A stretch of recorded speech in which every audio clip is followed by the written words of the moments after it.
How can you achieve good communication in multicultural teams? Establishing an environment of open communication, cultural sensitivity, and inclusivity is the key to maintaining good relationships across diverse teams. Developing cross-cultural competence involves increasing your ability to adapt your communication style when needed. The best way to achieve these skills and develop adaptation strategies is to study intercultural communication.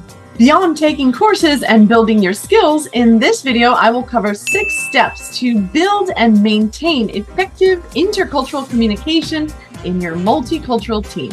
So stick around to find out those 6 easy steps.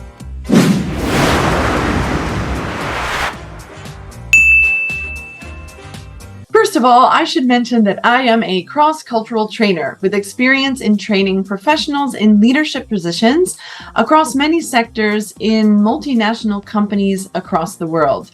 These tips are just a collection of a few best practices that I have seen help teams in collaborating across cultures. But before we dive into it, just hit that subscribe button down below so you can keep getting great videos on intercultural skills, expat life, and business abroad. So let's get started. The first tip is to keep communication simple. Encourage your team members to be as brief and clear as possible when conveying the core message.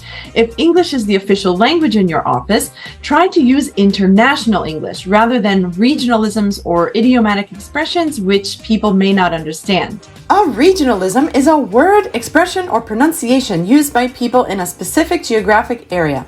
An example would be calling Coca-Cola soda or pop, while an idiomatic expression is a phrase or sentence with a figurative meaning. An example would be, I'm feeling under the weather. You're not really standing under the rain, you're feeling sick, but not everyone in a multicultural team would understand that. In order to make your spoken and written language clear, precise, and universally understood, I recommend checking out the Plain English campaign at plainenglish.co.uk. You can access many free resources there. If you scroll down on the first page, go to Plain English Tools and click on Free Guides. Scroll down and click on any of these links to download the free PDF guides.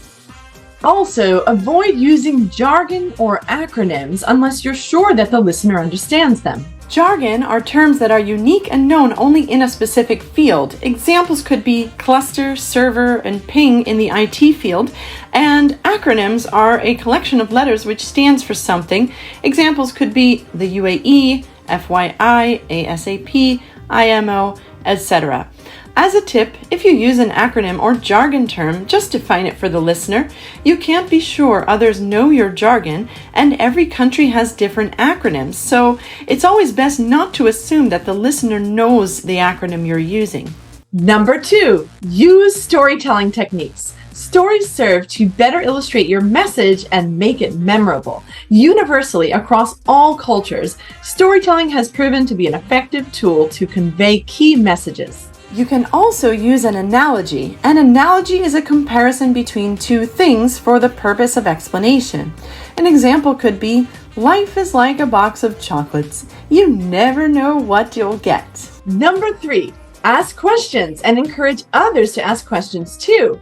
Asking questions opens up the door for people to share their thoughts, and they may have valuable insights or solutions which you wouldn't know unless you ask.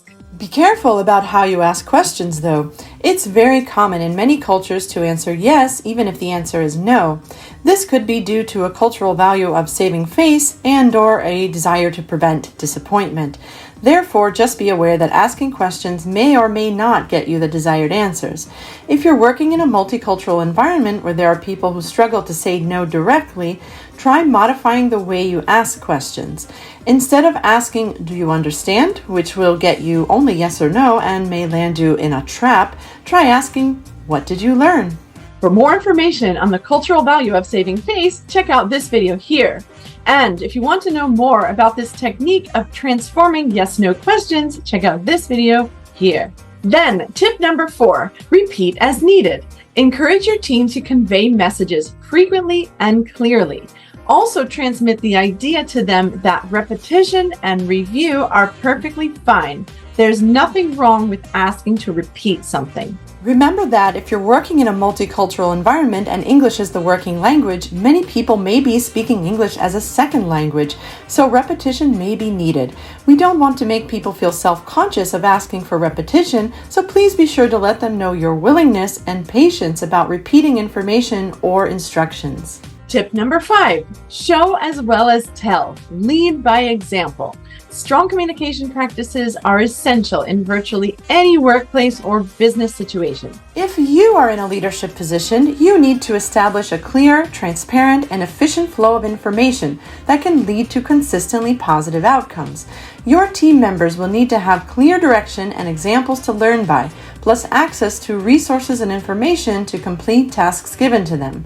A structure for communication and workflow needs to be established because when everyone understands the structure and they are all on the same page, they will achieve success.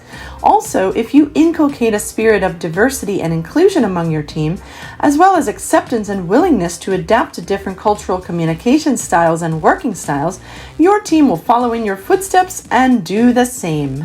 Last but certainly not least, number 6, get cross-cultural training as a team. In addition to improving intercultural communication skills, this type of training inherently helps build understanding and collaboration in multicultural teams. So that brings me to the end of this short video. What techniques and practices have you found to be effective in establishing good communication among multicultural teams? Feel free to share in the comments below. Thank you for watching and see you in the next one.